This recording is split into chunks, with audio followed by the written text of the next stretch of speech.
నమస్తే, welcome to Aadya TV. నేను మీ స్వర్ణ. ప్రస్తుతం మనతో పాటు ఉన్నారు సినీ పరిశోధకులు, సీనియర్ జర్నలిస్ట్ ఎమ్మంది రామారావు గారు.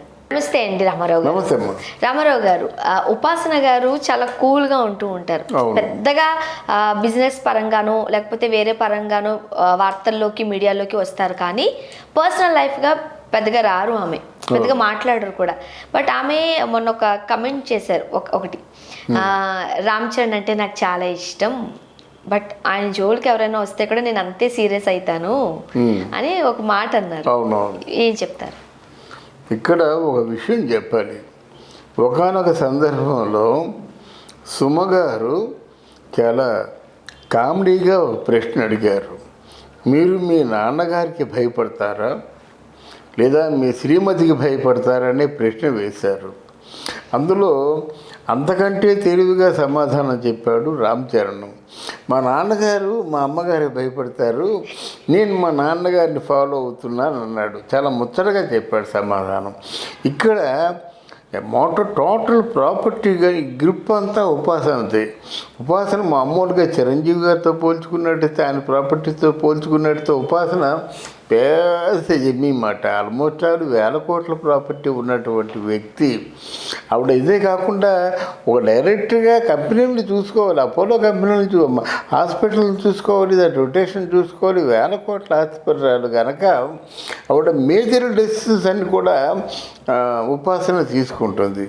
ఇక్కడ ఈ మన రామ్ చరణ్ తాలూకు ఆలోచనలు ఏవైనప్పుడు కూడా వాటికి ఫుల్ఫిల్ చేస్తుంది.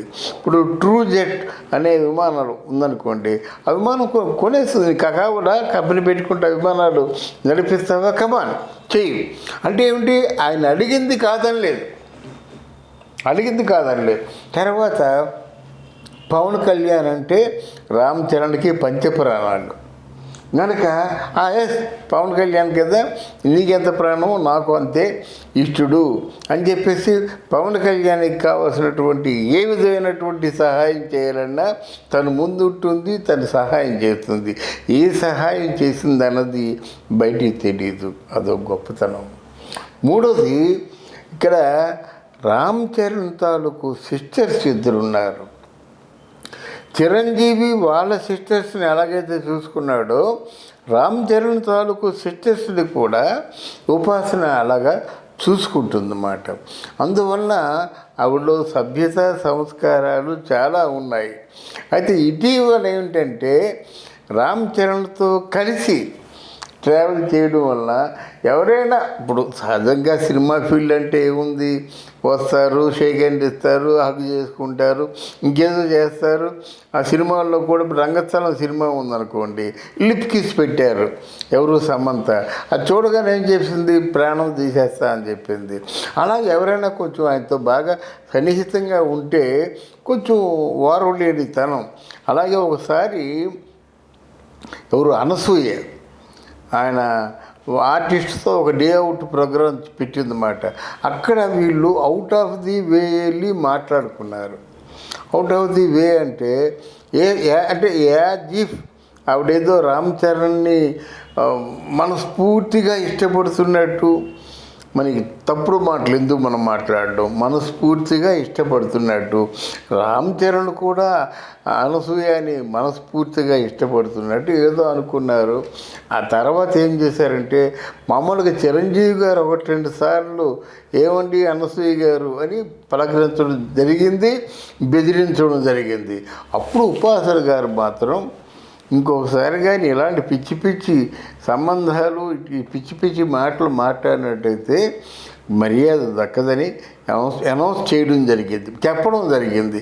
అంటే ఆవిడ ఏమి చెప్పిందంటే, నా భర్త విషయంలో ఎవరైనా తొందరపాటు కానీ లేకపోయినట్టు ఏదైనా పైత్యం కానీ ప్రదర్శించినట్టయితే ప్రాణాలు చేస్తానని చెప్పడం జరిగింది. రంగస్థానంలో రామ్ చరణ్ అలానే సమంత ఏదైతే మీరు ఆ సీన్ ఉందో, ఆ సీన్కి సంబంధించి ఎక్స్ప్లెనేషన్ ఇచ్చారు. ఎందుకంటే అక్కినేని ఫ్యామిలీలో కోడలుగా ఉన్న టైంలో చేసిన సినిమా అది. సో అది సినిమా పరంగా మేము చూస్తాము. సో సుకుమార్ గారు ఇది కంపల్సరీ ఈ సీన్ అని అన్నప్పుడు, సో ఇటు నేను చైతన్యతో మాట్లాడి ఇది చేసాము. అలానే ఉపాసన కూడా చాలా మంచి ఉద్దేశంతో ఆమె ఉన్నారని చెప్పి వీళ్ళిద్దరూ కూడా ఒక ఇంటర్వ్యూలో చెప్పడం జరిగింది, రైట్? ఇవన్నీ కాకమ్మ కబుర్లు అండి. ఆ లిప్లు అంటే లిప్ కిసి పెట్టపోయినట్టయితే ఆ సన్నివేశం పండదా? డైరెక్ట్ అంటే డైరెక్ట్ కూడా ఒక ఎమోషన్ ఉంటుంది. అంటే సమంత మంచి మార్కెట్లో ఉంటుండగా, రామ్ చరణ్ మంచి మార్కెట్లో ఉంటుండగా వీళ్ళిద్దరినీ దగ్గర చేసే ప్రయత్నం చేస్తారు డైరెక్ట్ ఏమంటాడు? అంతకంటే ఇప్పుడు మణిరత్నం ఉన్నాడు, గీతాంజలిలో వాళ్ళిద్దరూ లిప్ కిస్ పెడితే ఒక పాటంతా చిత్రీకరించారు. ఆ కనీసం ఒకరిని ముట్టుకోలేదు, ఆ గిరిజని నాగార్జున. అంటే అలా చేయొచ్చు, కానీ మనం ఏదైనా చెప్పొచ్చు, అసలు మాకు అట్లాంటి ఆలోచన లేదు, లిప్ కిస్లా పెట్టాం, కానీ మేము అసలు ఆ జోలికి వెళ్ళదని చెప్పొచ్చు. కానీ ఎవరికైనా ఉంటుంది, ఆ ఆలోచన ఉంటుంది కదా. లిప్ కిస్ పెట్టినట్టయితే ఎవడు ఊరుకుంటాడు? ఈ ఆడవాళ్ళు కూడా ఊరుకోరు అన్నమాట. అయితే అంటే ఆవిడ తాలూకు భర్త పొరపాటున ఎవరైనా ఆడవాళ్ళు అతని పట్ల ప్రేమ ప్రదర్శించినట్టయితే డెఫినెట్గా వాళ్ళంతా చూస్తుంది. అది కానీ ఇండస్ట్రీలో తెర పైన, సిల్వర్ స్క్రీన్ పైన ఇలాంటివన్నీ కామనే. సినిమాలో 1-2 సీన్లు చేయాల్సిందే, అంటే రొమాంటిక్ సాంగ్స్కి డాన్స్లు వేయాల్సిందే. మరి ఆ వేలో చూడాల్సింది కూడా ఉంది కదా? లేదు కదా, ఎందుకంటే ఇప్పుడు చిరంజీవి గారు ఉన్నారు. చిరంజీవి గారు ఉంటే విజయశాంతితో చాలా సన్నిహితంగా, చాలా క్లోజ్గా చేసేవాడు. మరి తర్వాత ఎందుకో కారణాలు మనకు తెలియవు, విజయశాంతిని మామూలుగా కట్ చేశాడు. తర్వాత రాధ ఎక్కడ చిరంజీవి నటిస్తుందో అక్కడ రాధ ఉండేది. మరి చాలా సన్నిహితంగా యాక్ట్ చేసేవాడు. మొన్న కూడా రాధ రాగానే ముద్దు పెట్టుకున్నాడు చిరంజీవి. మరి కట్ అయింది. ఎందుకు కట్ అయింది? దానికి కారణాలు ఉంటాయి, ఆవిడ బయట చెప్పాల్సిన అవసరం లేదు. కానీ ఒకరితో సన్నిహితంగా క్లోజ్గా ఉందాం అనుకున్నట్టయితే ఇంట్లో వాళ్ళు ఒప్పుకోదు, వాళ్ళు సినిమాలు చూస్తారు కదా. అది అందువలన జీవితాల్లో ఇవి జరుగుతుంటాయి. అలాగే ఖైదీ సినిమాలో చాలా హ్యాపీగా చేద్దాం అనుకున్నారు, ఇద్దరును చూపిద్దాం అనుకున్నారు కోదండరావు రెడ్డి.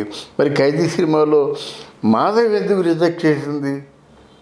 అలాగే నగ్మ ఆ రోజుల్లో చాలా సెక్సీగా ఉండేది.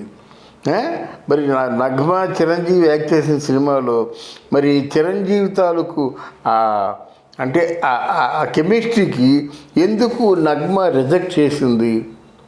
అంటే తమిళనాడులో శరత్ కుమార్ లాంటి ఒక తక్కువ అంటే చిరంజీవితో పోలిస్తే తక్కువ గ్రేడ్ ఆర్టిస్ట్ని లవ్ చేసినటువంటి నగ్మ చిరంజీవిని ఎందుకు రిజెక్ట్ చేసింది? ఈ విషయాలన్నీ మనం బేరీజు వేసుకున్నప్పుడు ఉపాసన తాలూకు వార్నింగు కరెక్ట్ అని మనం నమ్ముతాం. అది. Thank you so much.